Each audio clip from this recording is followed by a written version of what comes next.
everybody, welcome back to the One Shopify podcast, the space where founders, operators, and ecosystem builders decode what's happening in e commerce without hype tags.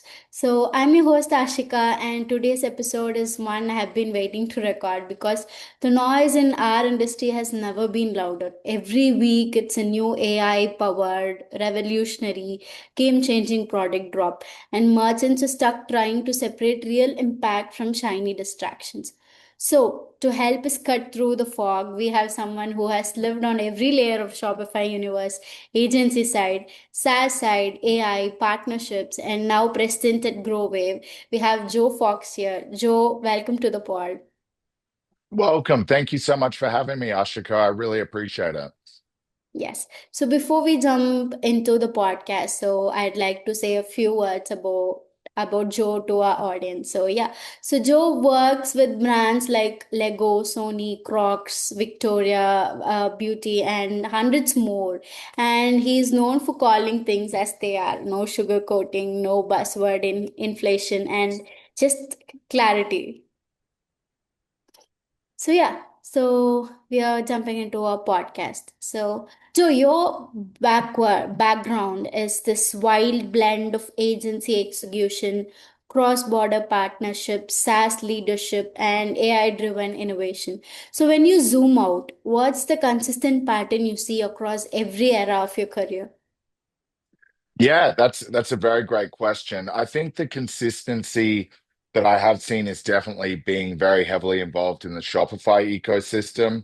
It's just been an evolution of that, and I kind of have seen everything from all sides, which is very useful as I adapt to roles. But I also think innovation, like I have been, in this space for over 15 years, and I've seen so much innovation happen throughout all of those roles and throughout the ecosystem. So I would say innovation is the key consistency. Yeah, okay. So you have worked across UK, EU, US, and four total different e-com realities. What worldview did that give you about the industry that people don't usually see? Yes, I would say the one sort of piece of advice or the one insight that I've really gained from that is that people are people. It doesn't matter what location you're in or where you're working from.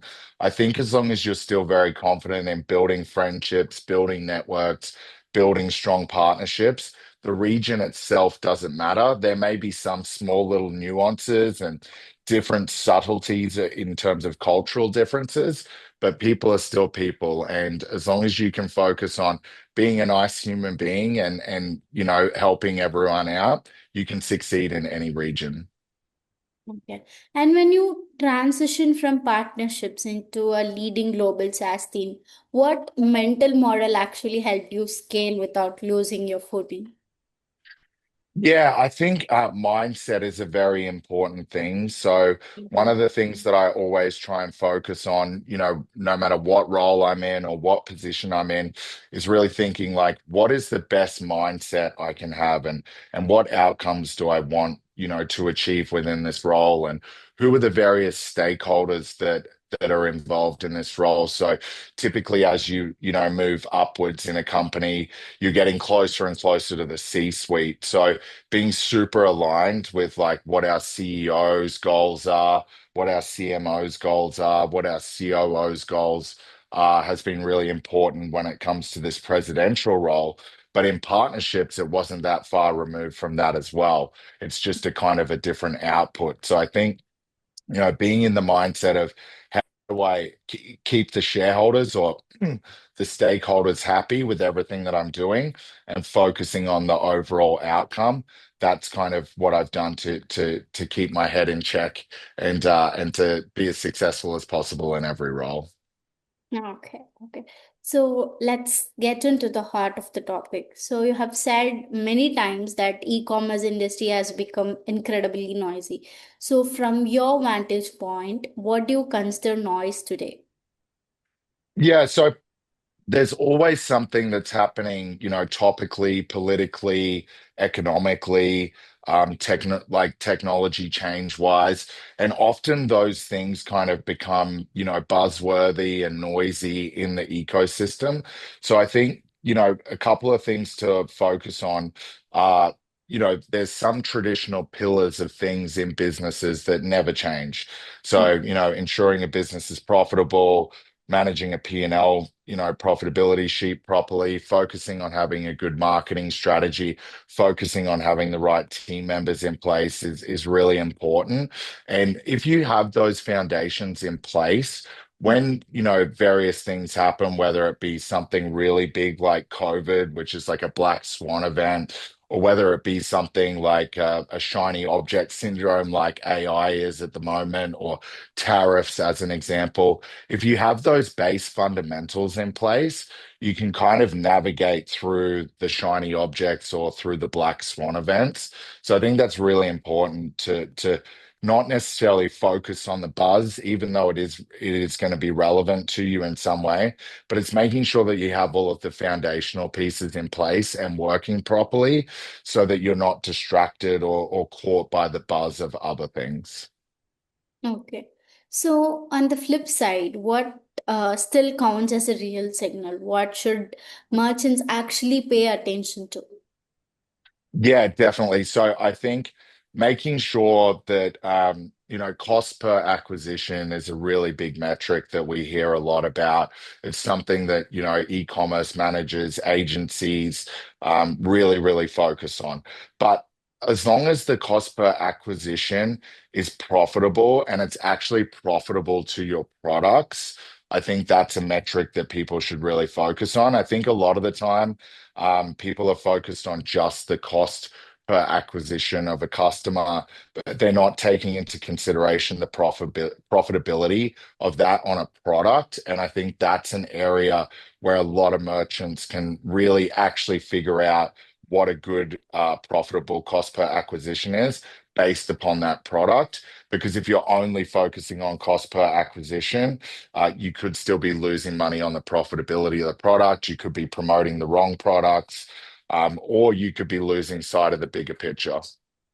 Okay. A lot of brands chase the hype cycle nowadays. So, AI tool here, attribution tool there, new channel everywhere and every quarter. So, what's the biggest cost of reacting to noise instead of strategy? Yes, definitely. So, kind of to my earlier point, I think one thing that people can really do wrong is if they're focusing on the hype or the buzzy things, or as you said, the new AI tools and all of those shiny things that that come into a e-commerce manager's way or an agency partner manager's way or a merchant's way. Is they're losing sight of those kind of key fundamentals of the business, and the risk is you're losing focus on what really is going to continue to drive the business forward and what has driven the businesses of millions and millions of people who've came before you forward by chasing after something that could be in and out of the news cycle in a short period of time. I think a really good example of that is I was lucky to be early days working with AI and machine learning and applying that in a marketing and an e-commerce sense.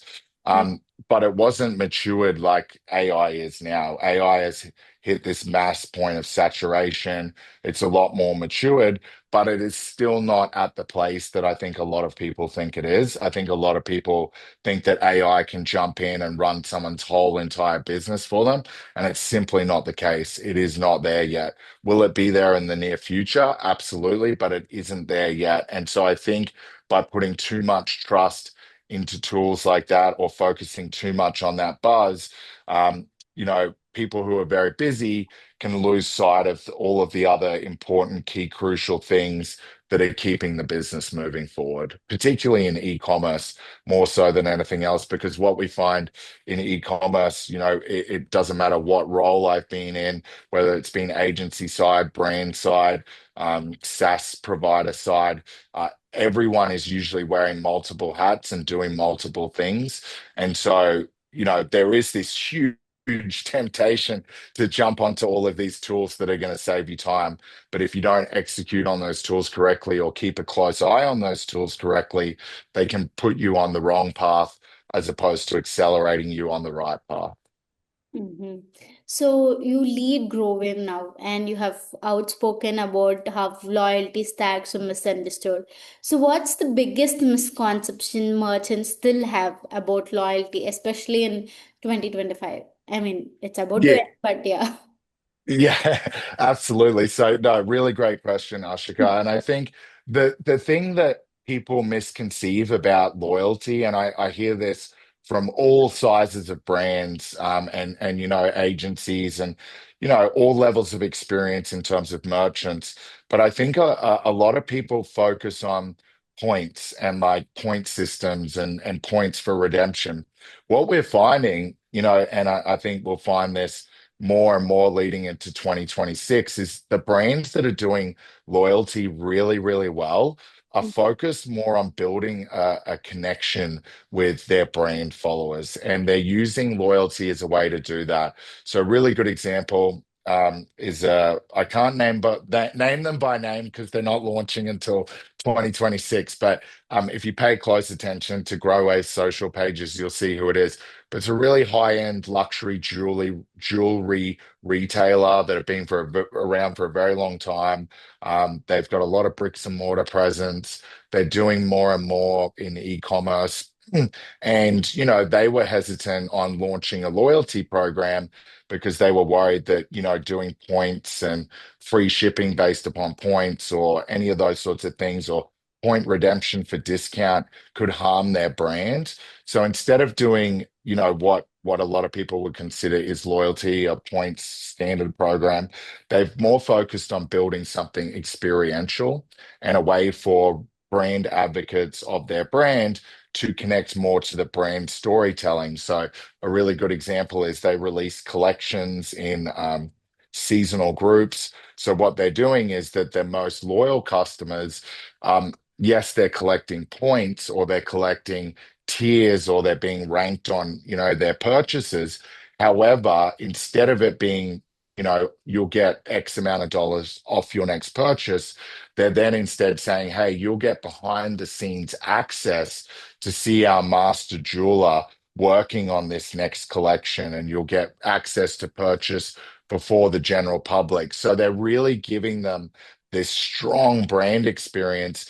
And the other upside of that is it allows the people who get the behind the scenes looks to create UGC for the brand. So there's this huge, kind of flywheel here of using that loyalty, multi-purposing that loyalty, getting content out of that loyalty, but also creating these once in a lifetime experiences.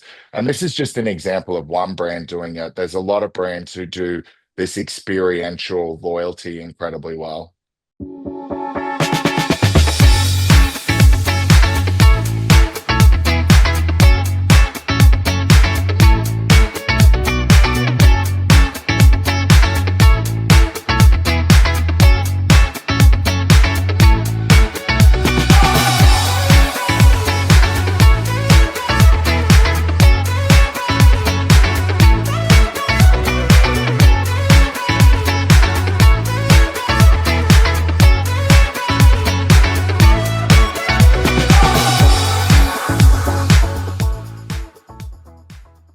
Yeah, okay. So you work with flagship brands like Lego, Crocs, Sony, and what retention behaviors are these leaders doing that most Shopify stores still haven't adopted? Yes, definitely. So, look, a lot of those household brand names that we work with, and there's quite a few others that we work with, they have this luxury that a lot of, unfortunately, smaller brands don't. They have typically an affinity to their brand. Like, worldwide, everyone knows who Lego is, everyone knows who Sony is. So they have an unfair advantage. So what I think often they're focusing on is kind of a few steps ahead. So they're focusing on, hey, we already have this big, loyal, well-known customer base, but they're focused on getting those people to actually adopt their loyalty programs because a lot of people who buy a Sony TV may not necessarily buy it directly from Sony. They might buy it from a retailer, so they're not necessarily in their loyalty program or their ecosphere. So they're kind of more focused on that. How do we move all of these brand advocates to purchase, more directly from us or have more direct communication with us through a loyalty program. Whereas I think the advantage that kind of smaller up and coming Shopify brands have is that they can start getting those customers into their loyalty program straight away from the first time they hear about a brand. And there's various ways that they can do that. So kind of two different ends of the spectrum there. But I think in a way, honestly, I think smaller brands have this advantage to be able to create a really cutting edge, really forward thinking loyalty program from the outset, and then encourage repeat purchase from their loyalty customers versus a brand that's trying to do things retroactively and pull them into a loyalty program. Mhm. So we could see every retention tool claims consolidation, and they have this slogan, one app to rule them all. So Yes. does actual consolidation look like versus this marketing copy? Yeah, definitely. No, it's so true. I mean, every other day you hear about unified commerce and everyone kind of, tech stack consolidation. Hear it more and more with agencies. It's a very hot topic for them. And I think it'll continue more and more into 2026. But I think the truth about tech stack consolidation is no tech stack is going to be able to do absolutely everything. It's just simply impossible. But where I think we've done it incredibly well at Growave is we've really focused on retention and growth tools that complement each other. So reviews works incredibly well with UGC. Reviews works incredibly well with loyalty. Wish list works incredibly well with loyalty. So there's all of these kind of complementary things that work well together. And I think the truth is, I can certainly speak for Growwave.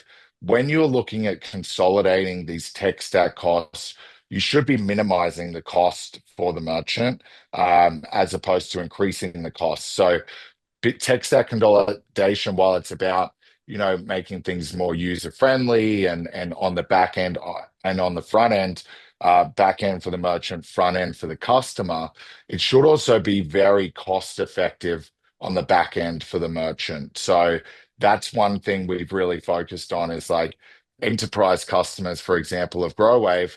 They get access to our full suite of consolidated tech tools, but they pay less than $1,000 a month for that luxury. Whereas I've seen it with some of our competitors or with some others who are focusing on consolidation. And what they actually do is that they make a few little tweaks, a few little product add-ons, but then they actually increase the price dramatically.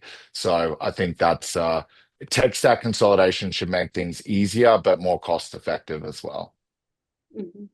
And speaking to lots of UGC founders, I could say that every brand says that they want something, but most of it fail to collect or use the tool meaningfully. So, from your perspective, what's the root issue here?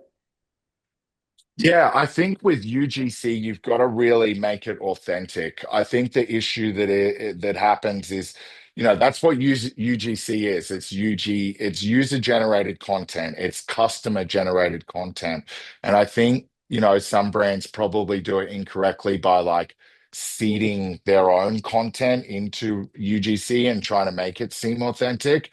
I think honestly, it's really interesting because what we see is that the rawest, most unedited, simple content that is submitted by a customer or a user earns the more trust. So review generated UGC is the best because typically, another good example skincare brands do this really well, where they collect really good UGC with reviews, and that helps build trust with new customers and then helps them essentially create repeat purchase customers because there's this strong affinity with skincare and UGC and repeat purchase. So I honestly think that the simplest piece of advice I can give here to brands is make sure that you are requesting UGC with your reviews and make sure that you're really focusing on getting that permission to be able to reuse that content through social channels, et cetera, et cetera. Do not, reuse those images without permission, but make it raw, make it authentic, encourage an environment where people are going to submit, real feedback with real UGC. Mhm. So AI has become this biggest source of noise, and every SaaS company slaps the label on something. So, what's one AI promise you think is overrated right now? Oh, I think there's so many, there's so many, if I'm honest. I think the biggest problem I see with AI products, I'm not going to name names, but there's countless AI tools that are now claiming to be able to essentially replace the skill set of an agency. And Mm, that's just ridiculous. That you cannot have a tool that doesn't create things properly or check things properly or build things that are often really, really dangerous from a security risk and say that it's going to replace a website specialist agency. It's not there yet. So I think the biggest, I guess myth or the biggest lies, I guess I'm seeing are in the space of products that are claiming to be able to build entire Shopify websites, from beginning to end. It's just simply not the case. And I think it's a bit reckless and dangerous brands, or SaaS companies saying that they can replace agencies. It's just simply not the case. okay. So, now give me the opposite of what's an AI behavior shift happening quietly that will completely change or reshape retention or loyalty. Yes, definitely. So there's a couple of really good ones there. On the retention and loyalty piece, customer service is such an important, kind of piece of this and customer support. And I think where AI is being really utilized well is on a customer support perspective. And the reason I say this is that, AI tools that are doing it well are using the AI to be the front line and then using it as a priority system for real people on the back end for a support sort of channel. So whether if it's a small, easy to solve problem, it can be solved utilizing AI. If it's a more complex issue, they're using the AI to then flag real people to come in and solve that problem. That's a great combination of AI and people power and building a better customer experience or customer service experience, as opposed to just putting the AI there and hoping that it's going to figure it out for a customer.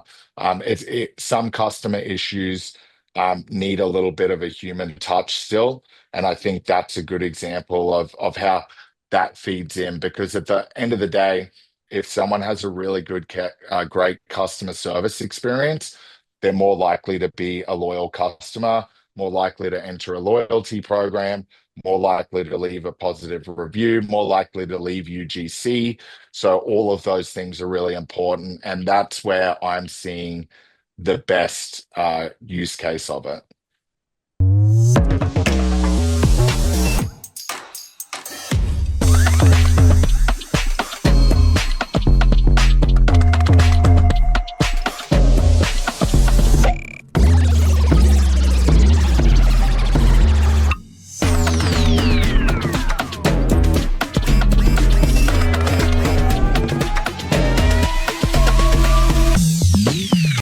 Okay. So we are seeing a shift from more data to better decisions. So how should brands rethink their data habits so they're not, drowning in dashboards? Yeah, I still think again it comes back to focusing on those key metrics. I think there's a lot of metrics. Traffic is a good example of a metric that everyone kind of focuses on, or sources of traffic, or countries where they're getting traffic from. And I get it. That's exciting. When you're a brand who started, say for example, somewhere like Australia, because that's where I'm originally from, but then you're seeing this massive influx and interest coming in, for example, from the United States or from Italy or something like that. That's exciting and that's cool. But it's probably once again not a super important metric. If you were more looking at like the cost per conversion or the cost per acquisition in those regions, and then you were doubling down on those regions based upon that, or you have found that there's a really good growing region that's not costing you a lot in paid ad spend, then maybe that's something you should look at. So I think it's very tempting for merchants, particularly new merchants who are experiencing growth, to focus on these vanity metrics. But you've got to make sure that it all makes sense from a business position as well. I think too many brands fall into the trap of chasing vanity metrics, and then they lose sight of things like the P&L. And then before you know it, they can't afford to buy, a new season or a new set of stock for their business. Mhm. So you're widely known for building partner ecosystems, so that actually drive revenue. So when you look at partnership world, what do you think is the noise there? Yeah, I think partnerships is really important. I think every business or every brand can benefit from partnerships in some way. But if we look at what partnerships is as just a general term, it really is networking, and it's finding, alliances between varying businesses that typically share customers or share some sort of economic opportunity to work together to help build more business. So I think when it comes to partnerships, the really important skill is being confident, being able to, really listen as opposed to necessarily just talking at someone. Some of the things that I see when a junior partner manager enters the ecosystem, and I might be training them up, for example, to be a member on a team, or whether I'm mentoring someone, from a partnerships perspective. Is there's this temptation to really jump in and try and get business to happen straight away. And partnerships isn't that. Partnerships is relationships first. So I think it's really important that people focus on building a relationship that you know is going to be beneficial from an economic standpoint in the future, but you need to build that trust and build that relationship before you can expect it to blossom into, soaring profits. Okay. So, and what does the real signal look like in partnership strategy? I mean, what genuinely moves the pipeline? I'm sorry, I missed that last bit. My internet connection cut out. Sorry. Oh. What does the real signal look like in partnership strategy? I mean, what does genuinely moves the pipeline? Yeah, so once again, I think it's like you've got to do your homework as to who is a good partner, because it can be very tempting, when you start a partnerships program to be like, oh, I want to work with all of these amazing companies, and I want to work with, this platform partner and this SaaS partner or this brand partner, and it's exciting, right? Like it really is because I think partnerships is one of the most exciting areas you can be in SaaS and agency. And Yeah. so really kind of scaling that back and identifying, what I would consider low-hanging fruit partnerships. So like, where is there immediate crossover? Like, where do you already have um, a similar customer base or the same customer base? Is there a story that can be told jointly on a partnerships front to get more of the same customers? Do we have the same ICP? I think that's a really important place to look first, as opposed to, being super ambitious and being like, oh, I want to, work just with Shopify because they have, millions of brands. It's not going to work like that. You've really got to focus on the low-hanging fruit first, double down on getting all of that correct. And the metrics should look like mutual success. So I think, sometimes in partnerships, unfortunately, there can be a misunderstanding between, say, the C-suite and the partnerships, VP or the person who's in charge of partnerships, because the C-suite can be really focused on just profit from partnerships, leads from partnerships. But in order for it to be a proper partnership, just by way of what a partnership is, it's got to be mutually beneficial and mutually successful. So I think the metrics should look like, are we achieving, mutually assured success? Is the partner doing as well as we're doing from this partnership? Okay, okay. So yeah, let's ground this. So when a Shopify founder listening right now is overwhelmed with apps, AI tools, channels, advice everywhere. So what's the first step to cut noise? Yeah, first step to cut noise is really set goals and set strategy and really look at what it is that you're wanting to achieve. So if you want to achieve X number of sales, or I would suggest that you should be focusing on more around X amount of profit, not just what you want to do in terms of GMV. So if I want to achieve X amount of profit, how do I maximize the profitability of my product? How do I minimize the cost per sale of that product?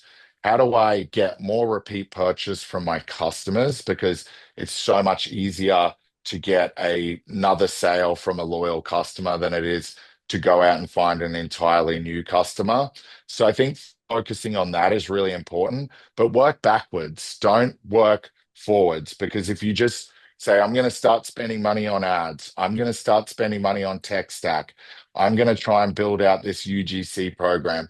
If you don't have that initial goal to work backwards from, it's going to be really skewed as to what you focus on, and you probably won't be focusing on the right things.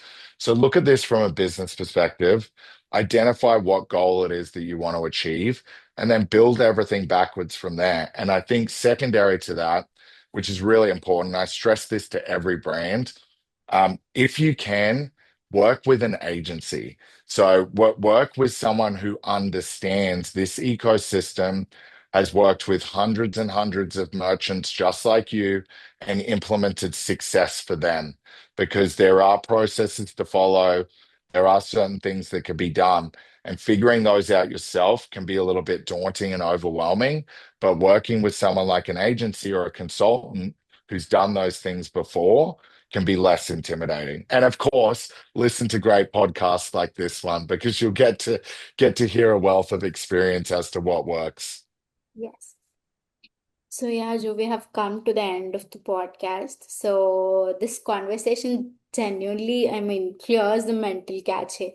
So there's always going to be hype in e-commerce, but you have given the founders a way to navigate it with clarity, like setting goals and everything. So instead of chaos. So where can our listeners connect with you and follow your work? Yeah, definitely. So, two places to go. LinkedIn, I'm very active on LinkedIn. I think it's an amazing channel. Don't go there just for my content, but certainly go there and connect with industry voices and hear more about what they're focused on, and that will help you cut through the noise quite a bit. And the other area to go to in terms of connecting with me and seeing what Growwave's up to is just growwave.io, GROWAVE .io. That's a really great place to follow us. And we also have a podcast as well. So wherever you get your podcasts, Retain, Grow, Thrive is a great spot to check out as well. But yeah, that's the areas. But I really encourage once again to just sort of follow great podcasts like this one, listen to what's going on, get those deeper insights as opposed to just hearing something or seeing something in a Google search or a Reddit forum and latching onto that shiny object. I think it's really important to follow what's important for a business and ensure that your Shopify store succeeds. Okay, thank you. So, yeah, thank you for joining with us, Joe. And to everyone listening, the ecosystem will always get louder, but signal comes from focusing on what compounds retention, relationship, and real customer value. So, yeah, this is the One Shopify podcast. See you all tomorrow in the next episode. Thank you. Bye bye.